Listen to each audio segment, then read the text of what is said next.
HOA tried banning my chickens, but instead of giving in, I ended up buying their HOA coop. From the very beginning, I knew living in a neighborhood with an HOA would be a challenge. Everyone told me, "Be careful. HOAs love control." I thought they were exaggerating. How bad could it be? A group of neighbors making sure lawns look neat and the trash bins get pulled in on time didn't sound so scary. But I was wrong. Dead wrong. The story really begins the day I brought home my chickens. I had dreamed about this for years. I always wanted fresh eggs, the sound of hens clucking in the backyard, and the joy of raising animals with my kids. For me, chickens were not just about eggs. They were about teaching responsibility, showing my kids where food really comes from, and enjoying a slice of simple, farm-style living in a busy, modern neighborhood. At first, it was beautiful. The chickens settled in, and we named every single one of them. My daughter loved feeding them, and my son would run around laughing when the hens chased after treats. Even the neighbors seemed to smile when they heard the soft clucking from my backyard. It was peaceful. It was perfect. But peace never lasts long when an HOA is involved. One morning, I got a letter taped to my door. The paper was stiff, official, and dripping with arrogance. The HOA demanded that I remove all unauthorized livestock from the premises immediately. Unauthorized livestock? They were chickens. Quiet, friendly, harmless chickens. I wasn't raising cattle in my driveway or building a pig pen in the front yard. Still, to them, chickens were unacceptable. I stood there holding that letter, my hands shaking with both anger and disbelief. How could anyone see my chickens as a threat? They weren't noisy like barking dogs. They weren't dangerous. They weren't hurting anyone. In fact, some of my neighbors had even asked if they could buy fresh eggs from me. But the HOA didn't care about reality. They cared about rules. And power. That was the first moment I realized something important. This wasn't just about chickens. It was about control. I sat at my kitchen table, letter in hand, and thought about my options. I could fight them. I could lawyer up and argue that chickens weren't specifically banned in the bylaws. Or I could give in and get rid of them, watching my kids cry as we hauled their beloved pets away. Neither option felt right. Why should I lose something so innocent and valuable just because a group of neighbors wanted to flex their authority? The anger inside me started to grow. And that's when I decided I wasn't backing down. I went to the next HOA meeting. My heart was pounding as I walked into that room, facing a group of stiff-looking board members sitting behind a long table like they were kings and queens of the neighborhood. I stood up, cleared my throat, and made my case. I told them my chickens were pets, not livestock. I told them they were quiet, clean, and even beneficial because they ate bugs in the yard. I explained how much joy they brought my kids and how eggs could even help us be a more self-sufficient family. Do you think they listened? No. They stared at me with blank faces, whispered to each other, and then told me the rules were the rules. No exceptions. If I didn't comply, they would fine me. That word, fine, echoed in my head. Fine for what? For loving animals? For trying to live a healthier, more sustainable life? For teaching my kids real values instead of screen time? It made no sense. I walked out of that meeting with my blood boiling, but something else sparked inside me too. A fire. Because here's the thing about me. If you push me too far, I don't fold. I fight. And the HOA had just made their biggest mistake. The fines started coming in. Small at first. $50. Then $100.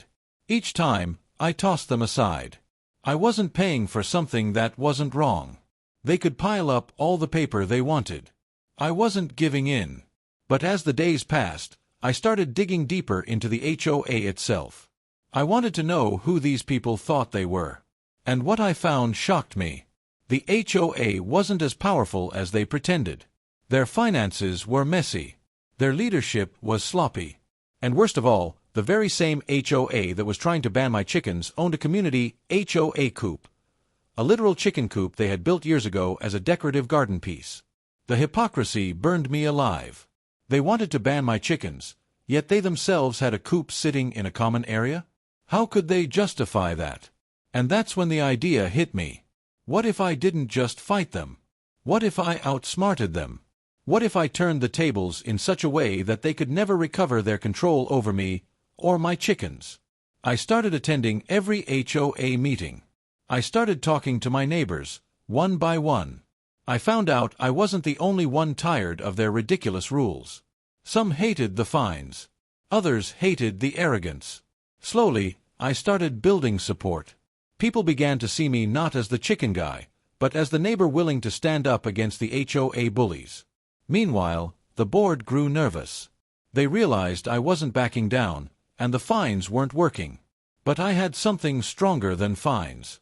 I had truth. I had persistence. And I had a plan they couldn't see coming. The day finally came when the HOA had to auction off some of their community assets because of poor financial management. Guess what was on that list? That's right, the HOA Coop. Their prized little chicken coop they once bragged about as a neighborhood feature. I showed up at the auction. My hands were sweaty, my heart was racing, but I knew this was my moment. I bid. I kept bidding. And when the hammer finally fell, that coop was mine. Can you imagine the look on their faces? The same board that fined me, threatened me, and tried to crush me, had just sold me their coop. The irony was sweeter than any egg my hens ever laid. Now, I didn't just have chickens.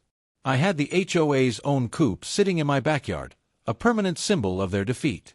Every morning when I walked out and fed my hens, I looked at that coop and smiled. Because it wasn't just a coop. It was a trophy. A reminder that no matter how powerful they thought they were, the truth and persistence would always win. And my kids, they were thrilled. They still gather eggs, still laugh with the chickens, and now they know that standing up for what's right matters. That even when rules seem impossible, sometimes courage can rewrite the story. But this was only the beginning. Because once I had their coop, the fight escalated in ways I never could have imagined.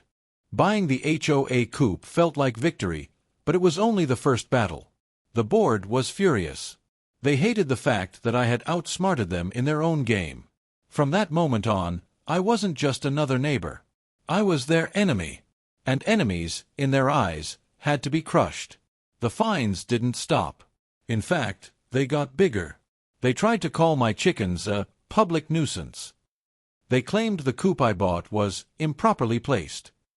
They even sent threatening letters saying they would take legal action if I didn't comply.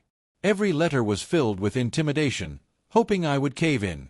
But by then, I was too far gone to give up. You see, when you take away someone's peace, you awaken something stronger. Every fine they sent only made me more determined. Every insult they threw only gave me more fire. And with every step, I gained more support from my neighbors. People who had once stayed quiet now started speaking up. Some had been fined for silly things too, like having the wrong shade of mailbox paint or leaving a car parked in the street overnight. They were tired of the nonsense. They were tired of being bullied. I wasn't just fighting for my chickens anymore. I was fighting for all of us. At the next HOA meeting, the room was packed. Neighbors who never showed up before came and sat shoulder to shoulder. The board looked nervous, their stiff smiles cracking as they realized the tide was turning. When I stood up to speak, I didn't just talk about my chickens. I talked about freedom. I talked about community. I talked about how an HOA is supposed to serve its residents, not control them like dictators. The room erupted with applause. For the first time, the board didn't have all the power. The people did. But the board wasn't ready to let go. They tried one more trick. They filed an official complaint in county court, hoping that the law would back them up. I'll be honest with you, this was the moment that scared me the most.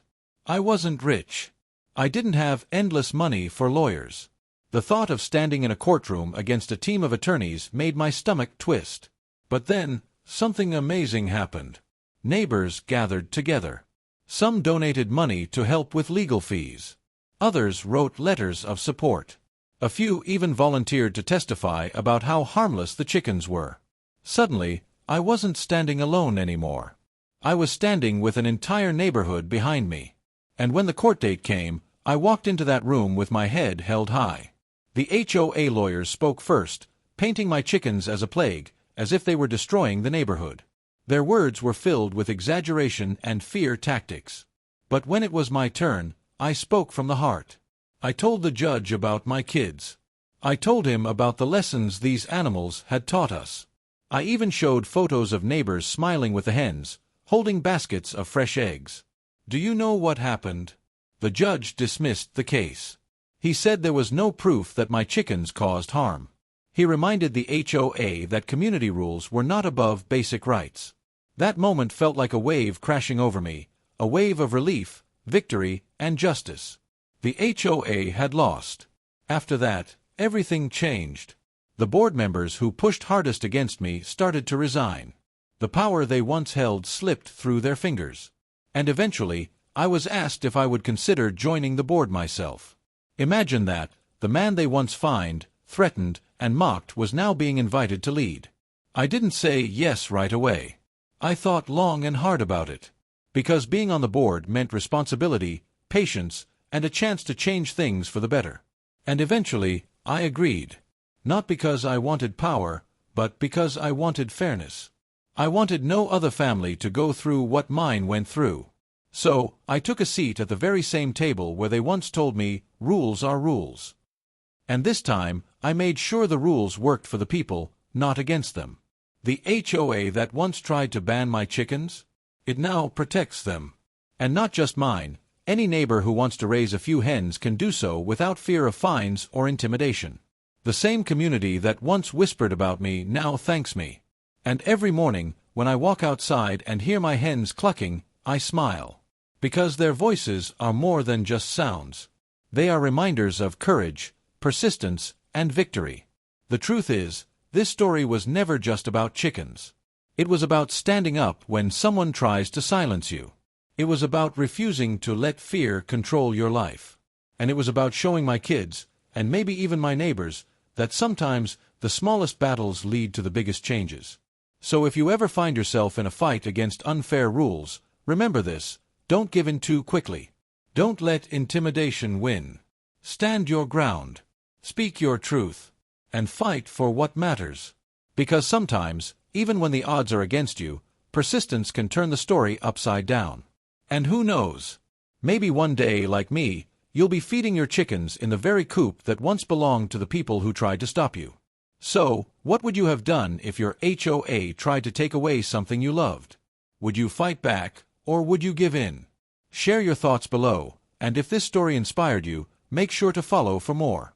Because sometimes, the best victories are born from the fights no one thought we could win.